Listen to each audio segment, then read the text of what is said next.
Hello and welcome. You have tuned into WION World of Sport Xtra. I am Nikhil Mathur and I'm joined by my colleagues Vidur Kathuria and Shibashish Nandi. And we are building up to the ODI World Cup. Host India made a huge statement by thrashing Sri Lanka by 10 wickets in the final of the Asia Cup.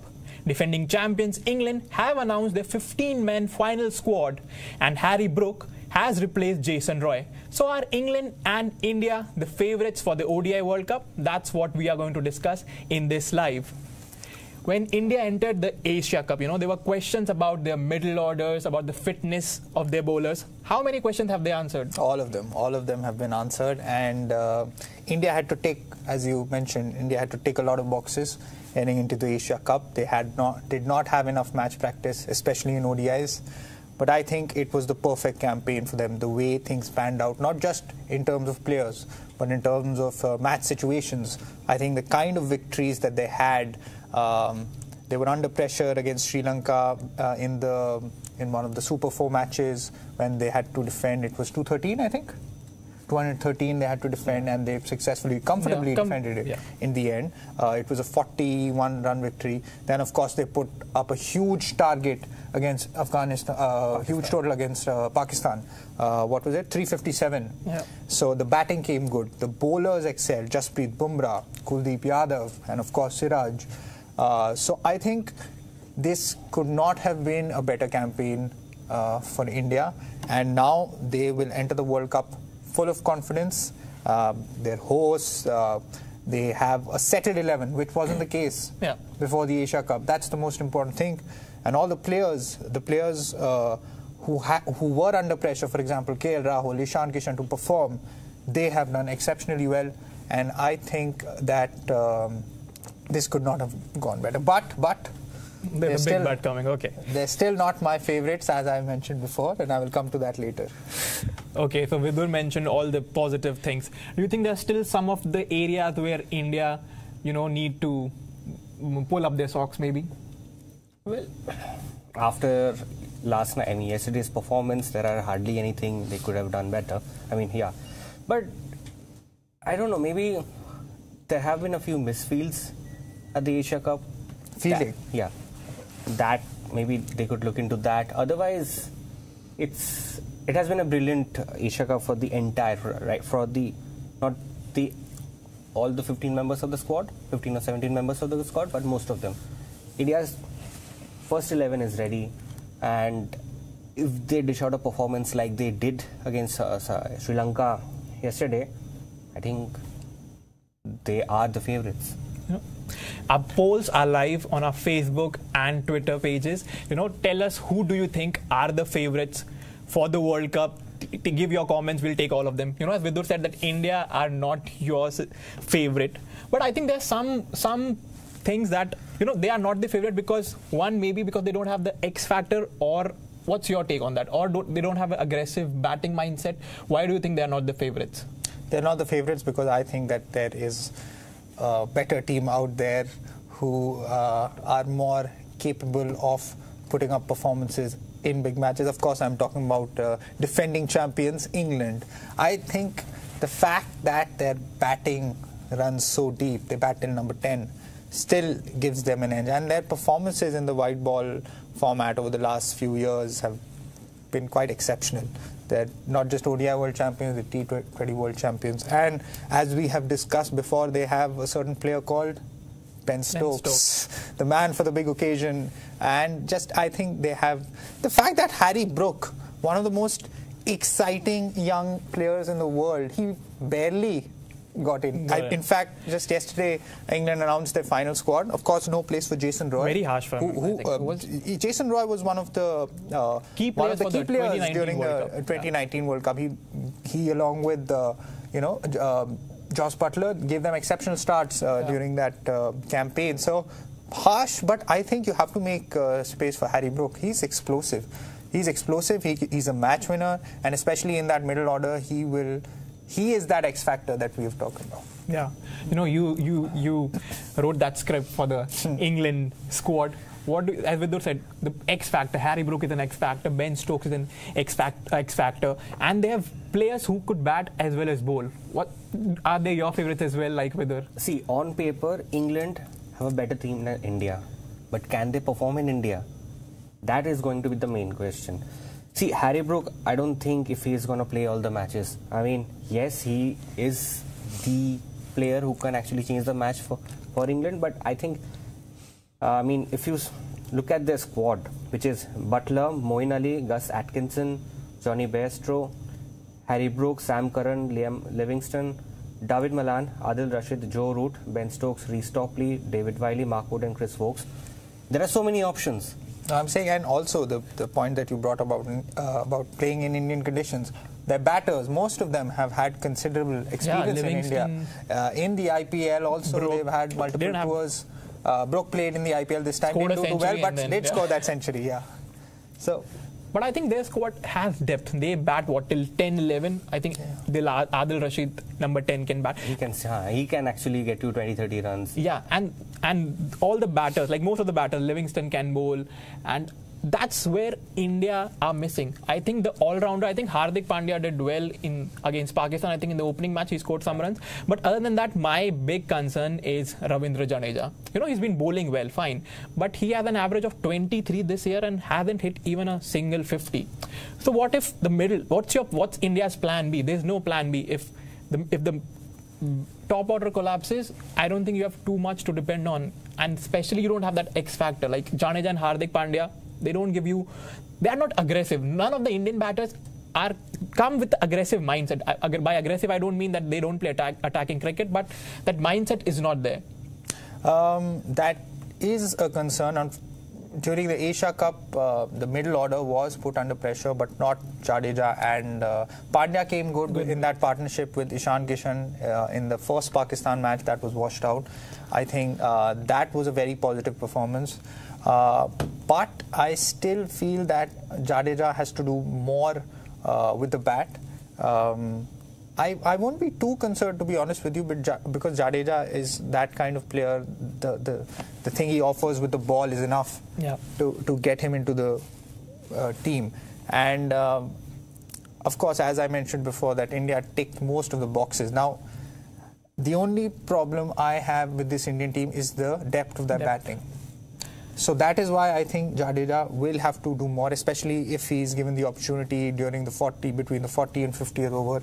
He has to go finish out those matches and make that 30-40, which, like Akshar Patel did, that proves to be the difference. If India don't have, such a big... you talked about Akshar Patel. We have some questions coming in. Akshar Patel is injured. He has had a hamstring niggle and he's out for at least 2 matches in the Australia series. So Rohan says, is there any possibility of inclusion of Ravichandran Ashwin in India's ODI World Cup squad?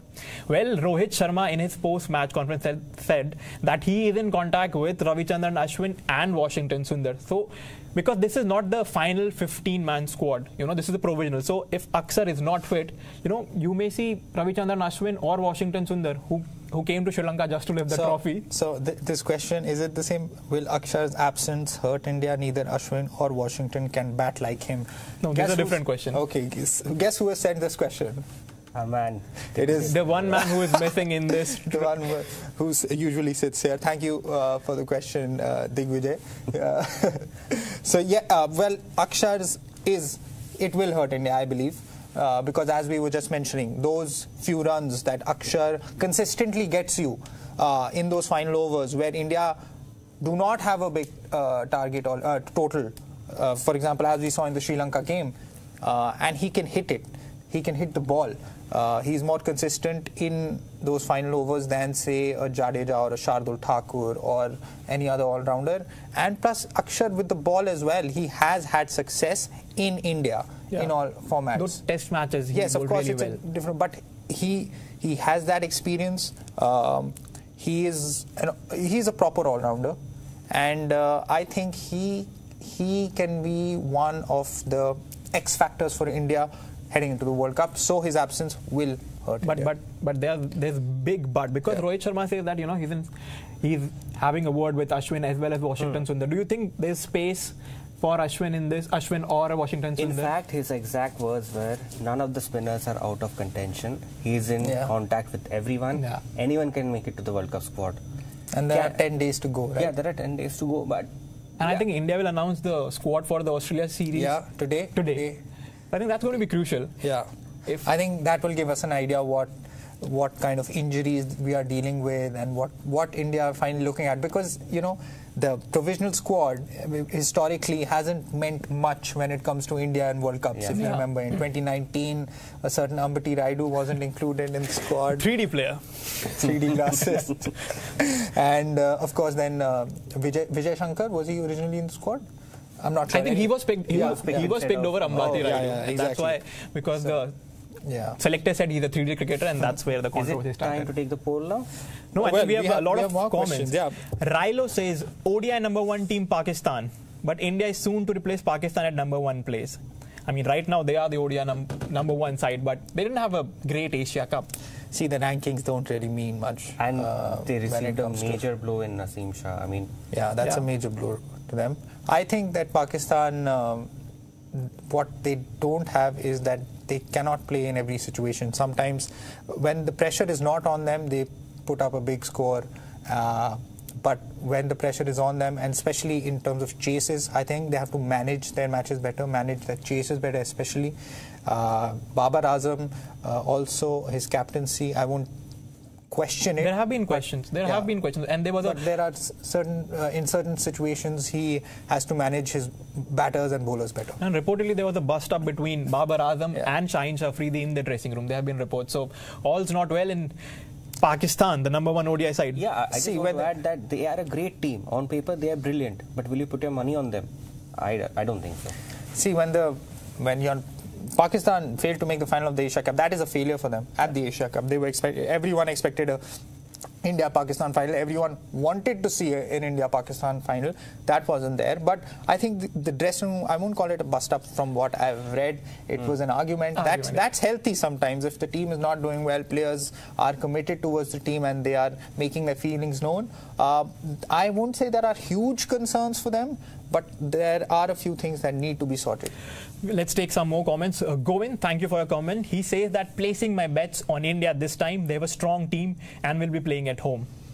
Yeah, that's what we discussed. Alex says, don't underestimate Australia. They have a history of dominating in World Cups.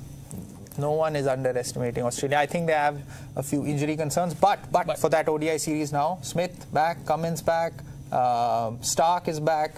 So, I mean, no one, you can never count out Australia at World Cups.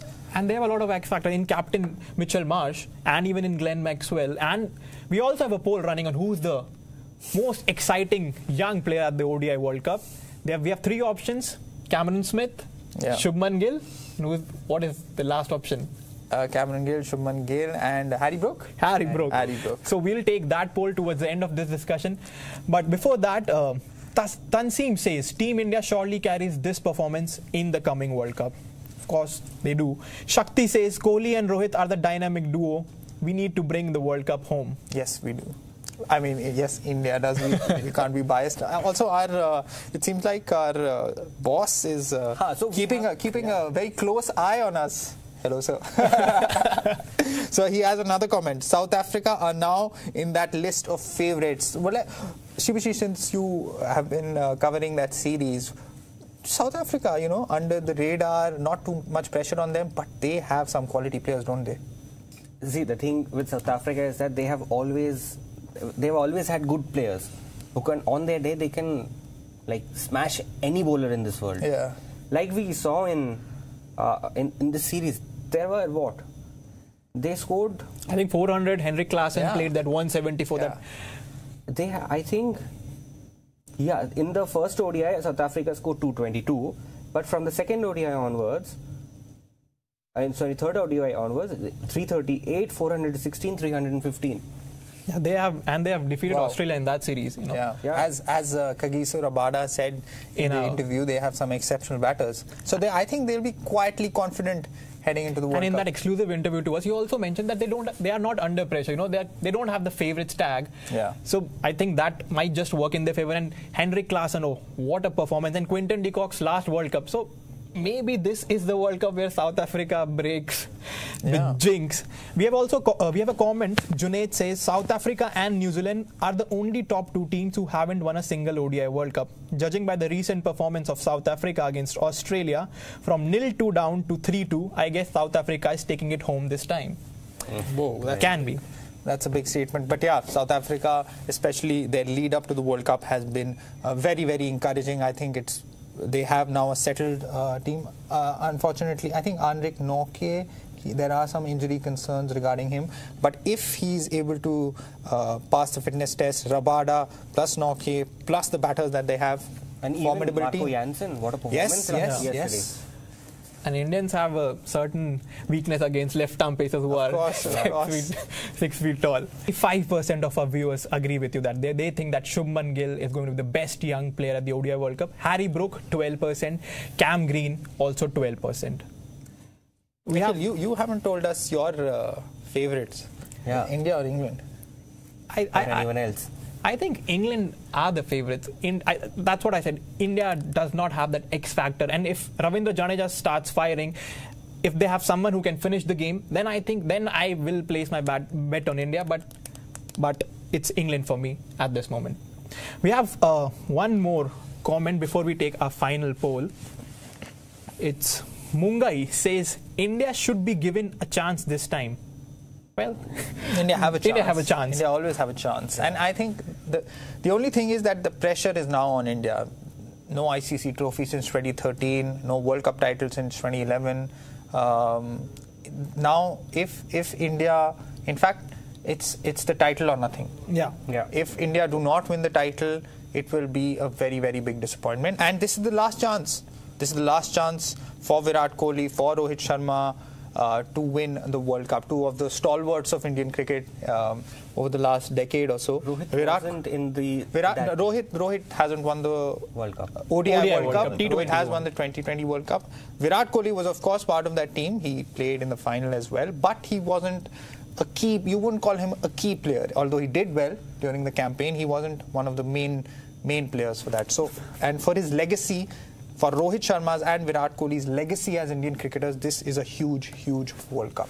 Yeah, and India need to, we have talked about, no one has given them choker stack, but they haven't gone past the semi-finals. If the monster that is Indian cricket right now, clearly the most powerful cricket board in the world, clearly the most sorted in terms of the cricketing machinery in the country, India has not won a title since 2013, 10 years. That is a massive, massive feat. Yeah.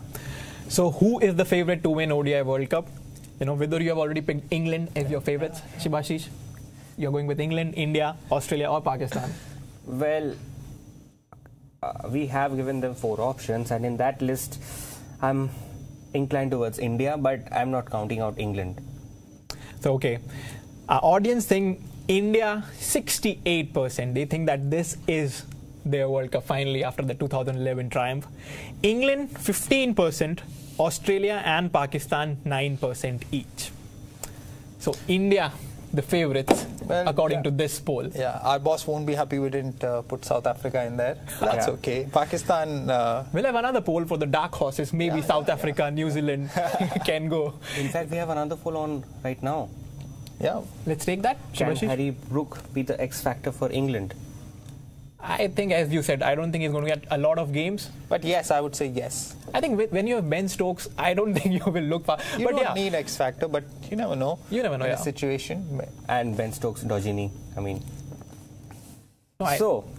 Yeah, give us the results.